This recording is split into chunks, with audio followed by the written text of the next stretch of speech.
It opens up the Clash lane to be the Byron, right? Which we know Shizuki is very good at. So I reckon we could see the Byron come through into the Clash lane, or they may pick up the Orgrin for the jungle. But right now, it's going to be a bit of an interesting one because obviously they can't have the Monkey, they can't have the Huan, they can't have the Jing. So let's see what they go for, and it is the Byron. Okay, so stock standard, we know why they picked this. Byron, very tanky, able to dish out a lot of pain as well. So what is the consideration for the side of Virtus Pro, right? 3005, I think he's feeling a little bit stressed at this point. Now, flex pick, Orgrin can go into the jungle, can go into the Clash lane as well. So we'll see what the last pick is for the side of Virtus Pro. What do they want to round this draft off with? Yeah, I'm kind of hoping that the Orgrin's going to be into the jungle. I feel like Vex plays it better than 3005 does. I mean, it was a great way to sort of zone Major Pride in when we saw that 3005 played it, but when he was on the likes of the lane or something a little bit more kind of like get in, get out, he's able to do a lot more. But it looks like it is going to go over to 3005 once again, and then Vex is going to go for the Kaiser. So Dolia and Kaiser combo coming through. Okay, so they want to provide as much room as possible for both the Lung and the Shangguan as well. So I like the idea. Not as easy to execute when you're going up against a Muozi and a Byron, right? And especially against a Lady Chen, because the catch factor from the side of VP not exactly super strong as well. Absolutely. I mean, they're looking for their jungle, right? So it's going to be a little bit of a different one. Maybe they go for the Lamb this time around. We will wait and see, because Monkey's taken off. Luna's gone. It's going to be the Hino into the jungle. Okay. A little bit of a different here for Alimsky. Yeah, but you know what? I think Major Pride, they have the better draft because there's no hard CC coming in from the side of Virtus Pro, and that is going to be a huge issue. Yeah, absolutely. I mean, they're going to have all the CC, right? Because they kind of baited that Orgrin pick to come through because they've got the likes of the Modsu, they've got the Destructive Deluge from the Lady Jen. They've also got the knockup from Byron as well, and we know Shizuki is very good on this pick. So Major Pride going into this last game in the best of three between Virtus Pro and Major Pride with a solid draft. Let's see if they can round out this 1-1 victory with 2-1. Yep, this is the match result that matters for both teams. Virtus Pro going up against Major Pride. Whoever takes this game will be able to make life a little bit difficult for their counterparts. Absolutely. Right now, we're seeing the Cannon Blast come through from Kashi Batar because he laid them down beautifully in game one. Grizzly Q as well, dishing some smackdown there. A little bit of trade, a little bit of a blow between the supports. Yeah, and the mid lanes as well. Looks like it's going to be Red Cutie who takes up that River Sprite. I'm not sure. We'll see how that EXP goes. Yes, but Mac already been pinned down here. The Cannon Blast now coming down into the farm lane. So again, we thought that Kashi Batir was just a one trick on the Zhang Fei, right? But I think his Motsu performance has been even more stellar. Oh yeah, for sure. The Cannon Blast has been on point, and it's been what's changing the game for the side of Major Pride. But Kashi Batir getting called out. They are looking for an early kill if they can. That's a lot of damage coming in from the ink of VP Brains. Yeah, good rotation there from VP, not actually getting anything from it just yet, but a very damaged Kashi and a very damaged Kinesis. Cannon Blast coming through onto Mac once more to try and stop that push into the T1. But Vex, got to make sure you don't get caught out early with this Kaiser, because it's kind of like you have to get the farm, right, in order for the Kaiser to be optimal. Oh yeah, for sure. And with the Hano pick as well, this is going to be very clinical in a sense where if the Scepter of Fate touch you, it's going to be a tough situation to get out of.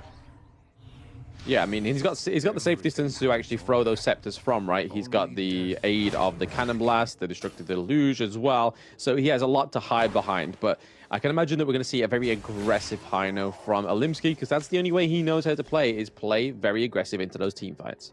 Yeah, it kind of forces you to reposition and stay away from the fight for a couple of seconds, right? And those couple of seconds going to be very huge, especially when you have such a damaging draft from both ends. Yeah, Absolutely. Right now that there's a goal difference going into the favor of VP, this is just a natural thing that happens, right? VP always takes a little bit of a lead, kind of lose it, but then they try and get that first blood like they have in the past 2 games. But right now, it's not looking like it's set up for anything just yet. We're going into the 3rd minute, right? So not quite yet a neutral objective territory. So we'll see what they can do here onto Olimsky. Not enough damage. Yep, just a hair shy on the side of VP Prince to get that finishing stroke last few hits in. So Olimsky, he walks away scot-free. Yeah, gets all the health back, goes up to the Crimson Golem, and he's looking like he's going to farm it back for himself again. So that was a nicely placed position, right, for his Faith Recall to be like, hey, I know where I want to go back to. I'm going to stick into this mid lane, get a bit of a farm, and then go back to my Crimson Golem when it's back up. You know, very different mindsets between 3005 as well as Shizwisky, right? So Shizwisky, he's going to go with the Meteor, and at this point, a little bit more aggressive because Nettle Gauntlet is the item of choice for 3005. He wants to survive fights a little longer.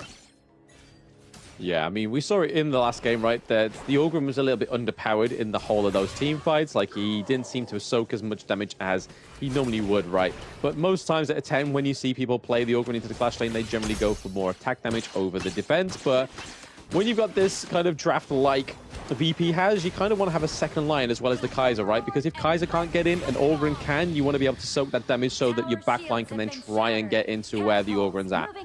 Okay, a little bit more patience from both ends, right? Nobody is just approaching that neutral objective just yet, but Vex will start to make his way. Likewise for the side of Olimsky. This is going to be the first of a long extended fight for sure. Yep, they're going to reset the Tyrant for now. MP looking to still commit here. Grizzly as well. We see Shizuki looking into the backline of the mid lane there of the Brush. Yep, and it's going to be damage coming in. The steal potentially coming in. It's going to be Olimsky. He secures it, but can they survive the fight? That's the big one. Fate Rewind going to be used at this point, but being chased down by Vex. They secure that big victory in the neutral objective, and they get out safely. MP, this is a good lead. A good lead for them, but the gold is still neutralized, right? So they need to do something to gain that from the side of VP. VP right now are doing a great assault onto the T1 right now, and it looks like they're going to secure it. So they don't get the Tyrant, but they get that everlasting T1 down. Okay, so there's structural damage, map control, but Azure Golem going to be threatened by the side of Olimsky. They will push him away. 3005 gets the pop of passing. Here we go. Is there enough damage? There's no more armor for Olimsky. First blood goes into the hands of VP as they take control. Yeah, very nice. Well played there by VP getting the first blood, as they have done for the past 2 games as well, but not quite done yet. Shangguan getting the final stroke. Oh! It's going to be a trade out there. Flash as well as the Storm Strike just to get the kill. Prince does have the Insatiable Tomb at this point, so it's going to be a big win for the side of Virtus Pro. They did lose Prince, but they still gain control because right now, 2 T1s taken respectively from the top and the bottom as well. They're looking for more. Shizwisky is going to tank up a little bit of damage, but the T2 under fire once again. Yep, started from the bottom, but now they're at the T2. Actually, a very damaged T2 as well, right? So it's not like they just delivered the minions and done nothing with it. They're able to get a lot of damage onto that T2, which is a great trade. Yes, they lose Prince in the process, but they get the T2. Almost. Yep, now, it's going to be a tough situation, right? Okay, they get the stuns in, and there is a burst damage. It is going to be a kill. Red QE responsible for pulling one back on the side of Major Pride. Yeah, Prince once more getting caught out again. It seems to always be, is it Grizzly Q's them to get caught out too often, or is it Prince's turn? But it seems like it's Prince's game to take the L's this time. But hey, if you're getting objectives from it, why not? Invisible Warrior going to be dropped down. Vex tanking quite a bit of damage as well. Where's the refresh? Not going to be able to take it just yet. They successfully defend the mid tower. And take a look at the wave pressure coming in from VP. Once again, side lanes are being pressured in. And Major Prime unable to find an opening just yet. Yeah, but that's where they kind of struggle, right? Once they find it, though, that's when they shine. Right now, they are very good in terms of the lane priority on the side of Virtus Pro, looking to go in for this mid lane. Prince a little bit diving too deep here. Yep, taking some shots coming in. Destructive Deluge going to be laid down. The Wall of Ice going to stop the aggression for a bit. And here comes the Cannon Blast coming in from the side of Kashipatir. Really important that he gets it, but here comes, that's 4, 5 members on the side of Virtus Pro. They're looking for an opening. They get the kill onto the Byron as well. Conductor Souls just to be safe. And once again, Virtus Pro, they just take the W against Major Pride. Putting the P in Pro right now is Virtus Pro. They're able to get that kill into the Clash lane. Not quite still securing that T2 though, but those minions are rocking around just on time. The delivery for damage has come through. It looks like VP are going to try and take an Overlord here as well, because hey, while the wound's open, why not do more damage? Yeah, that's why you have the extensive map control, right? That's what you need to do to get openings around the map, and with that, that's a healthy lead coming in from Virtus Pro, 3,000 ahead.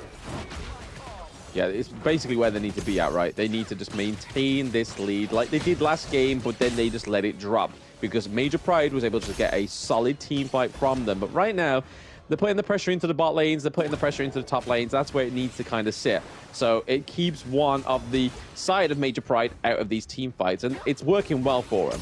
Yeah, it's boxing them in, right? And which is kind of funny because you do have the immortal coming in from Kashipatir. You would expect that Major Pride are the ones boxing them in, but somehow Virtus Pro is just making it work.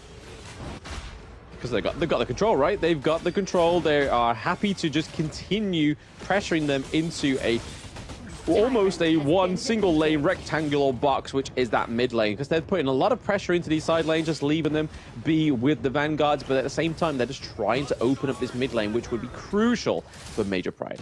Yep, they approach the Crimson Golem here. They're trying to go onto Alinsky. He still does have his ultimate at this point. It's going to be a refresh. Celestial Melody onto the finishing stroke, but it looks like Grizzly Q maybe stepping a bit too far forward. Shisuiski going to be caught out. Finishing stroke will not do the job at this point, but they have exhausted quite a few resources on both sides. So MP, unfortunately, due to the chaos, they lose the T1 in the mid.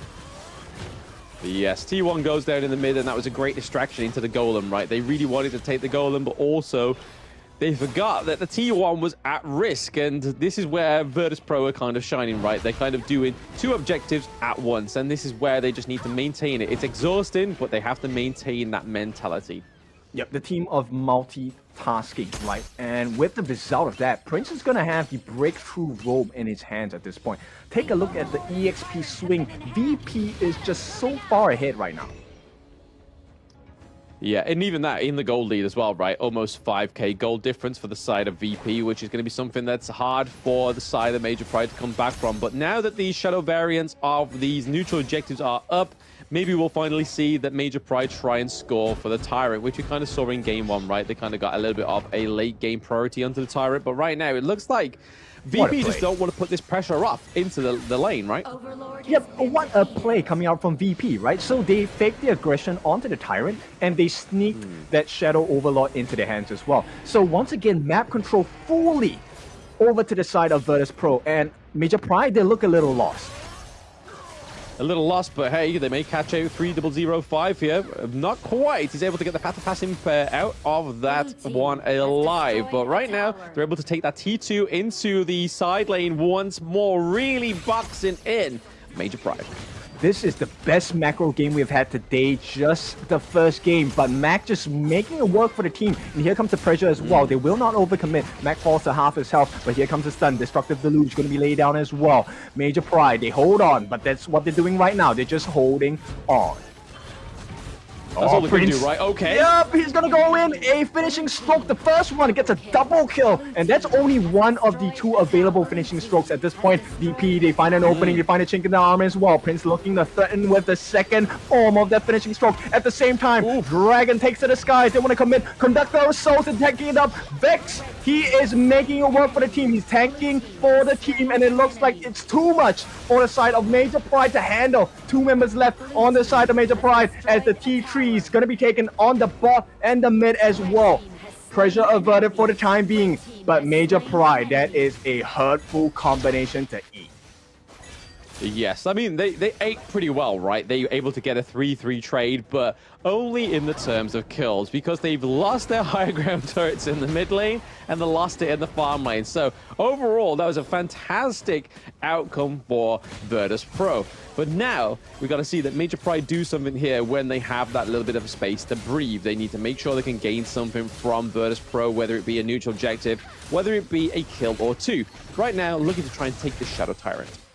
Yep, big concerns for the side of Major Pride, right? Because at this point, if you take a look at max damage, his crit steal 1,600, and here we go, Kashipadir, think it's out of the box, but at the same time, Kinesis is falling very low, will be taken down. The long-reaching arms of the dragon have hit the mark, and at this point, DP, they have the lead, they're gonna try for more. Finishing stroke gonna be used here, will be sidestepped at the moment, but they have other ideas. Vex gonna push them back away, Cannon Blast gonna be landed down, they stop the aggression midway, and at this point, DP looking so strong.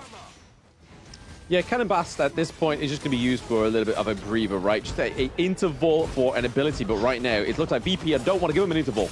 Yeah, Prince goes in with the finishing stroke. That's the first of two available. 355 will be taken out. No, the Blood Rage saves him momentarily. They will be taking him out. And at this point, Mac, he will not survive. That's a big kill. A Rampage going for the side of Red QD. But they lose the structures on their base. So it's a barren wasteland on the side of Major Pride. Yeah, you can kind of see that with this aggression from Olimsky, they're trying to track down Prince, just trying to get another kill onto the board, right? Because if they're able to get that third kill, it's only Vex and Grizzly Q alive. But they don't have any minions unless they can travel this minion wave into the mid lane, get this T1, and start to make a bit of damage for Major Pride. Yep, they have to do so much work at this point. The T2 in the mid, going to be fully open at this point. Slow aggression, but it's necessary, right? So MP, they don't want to overstep their boundaries. They start working back because right now it's going to be the Shadow Overlord open for the taking. Yep, Major Pride looking like that bear, and we've seen that Virtus Pro, they have the bear in the logo, and they've been poking it so far, but hey, another fight for Virtus Pro. Yep, it's going to be a killing spree this time. The first of the two ultimates here. Finishing stroke is what's going to finish them off as they get the kill. 3005 gets the kill as well. It's going to be just running rampant. VP, no one has died yet. They're going to chase him down. Olimsky is surviving, his life stealing, but it's not going to be the end. The Seer Estate finishes the game for the side of Virtus Pro. Now the map is entirely open. They have the freedom to do whatever they want. Yeah, Virtus Pro with a very nicely timed minion wave into the farm lane, right? It forced Shizuki and Red QT into their base because there was a very big blue wave coming down there in the farm lane. Right now, we're seeing the same thing in the Clash lane, but hey, a bit more of a team fight to finish up. Yep, it is going to be a 2 against the world here, and at this point, Prince diving in, maybe for that finishing stroke. No, they don't even need it. The base is gone. It is going to be Virtus Pro that takes the series 2-1. Yep, Virtus Pro now taking that series 2-1, so that puts their score roughly around about